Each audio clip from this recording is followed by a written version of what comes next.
Hey, Mark here. We're going to talk about LED lighting. We're just going to give kind of a broad overview of it because lighting is really a vast sea of information. But tonight we're going to talk specifically about LED lighting and recessed LED lighting. But for the most part, recessed LED lighting is kind of the trend that we're seeing in a lot of homes that we're working in. So this is something that you guys hopefully can put in your homes. So you're asking yourself, what's the difference between an LED light than my typical incandescent light that I have in my house? LED has come a very long way. When I started out in high school, I had an electronics class, and there was always you had a little transistor radio. There's that little red light that would come on. Well, that LED, which is what they call a light emitting diode, really was back in the late 50s, early 60s, has been around for a very long time.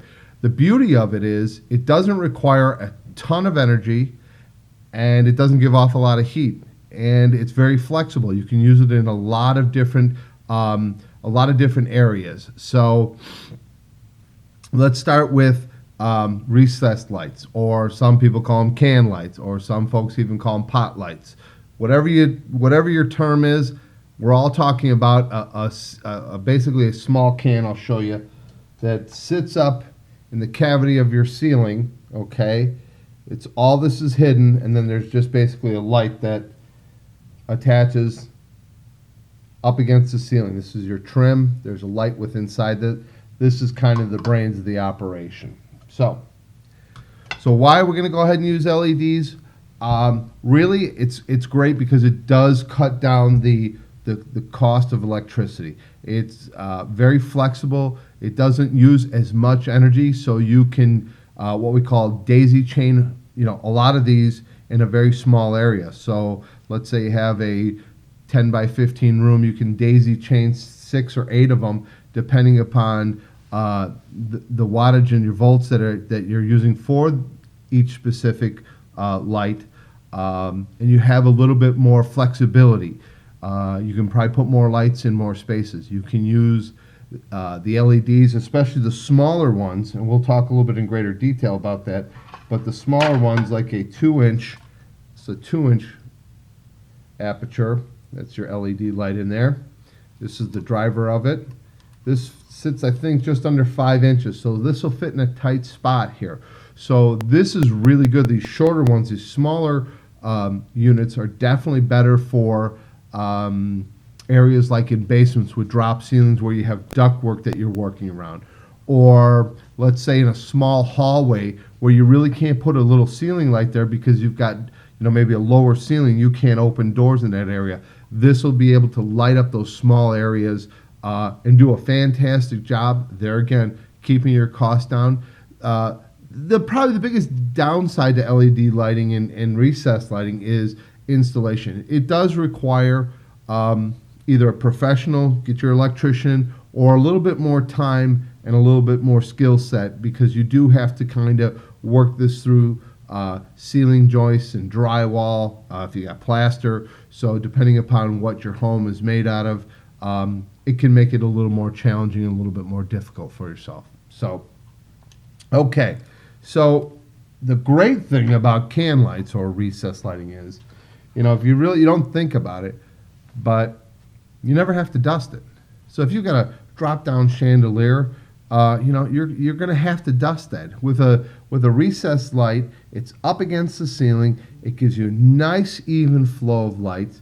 And we're going to talk in the future about layout of recessed lighting, how you can lay it out, how it gives you a nice, even, warm path in your room. And there's, like I said, there's many different types of products that are out there. So I'm going to go over a couple quick basics. I've shown you 2 of them already, but we're going to go quickly through them. First, let's go back to, this is a Juno product. This is your 2-inch aperture, real small, okay? Fits in real tight spaces. We're finding the trend is going smaller.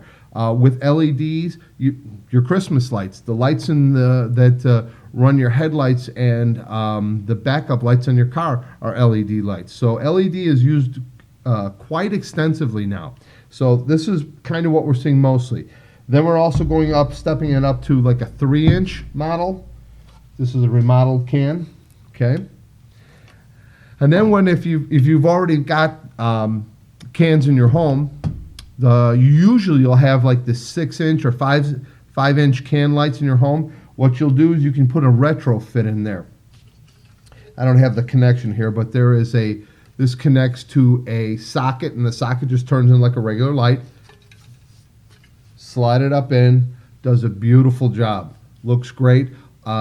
If you want it to dim, you may have to get a different dimmer for the LED, depending upon what you have in your house right now. So this is basically retrofitting, taking your existing can light, getting rid of that old incandescent light, and sliding this up as a replacement. This does a beautiful job, very cost effective. I know LED lights are a little bit pricier than your typical incandescent lights, but I'm going to tell you this, and this is personal knowledge, it's going to be a long time before you have to change this bulb. They hold up a very long time. I think some of these are 30 to 50,000 hours. I don't know how many days that is, but it's a tremendous amount of time.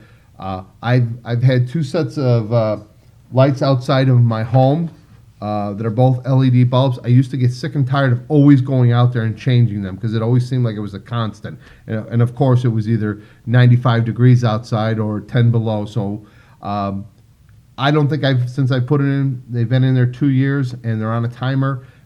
They come on, they go off. Like I know the sun's going to come up tomorrow. So in the future here, we're going to talk about our layouts. We're going to talk about color warmth, what that all means, lumens, volts, watts, what's the difference. So like I said at the beginning, lighting is just this vast sea of information.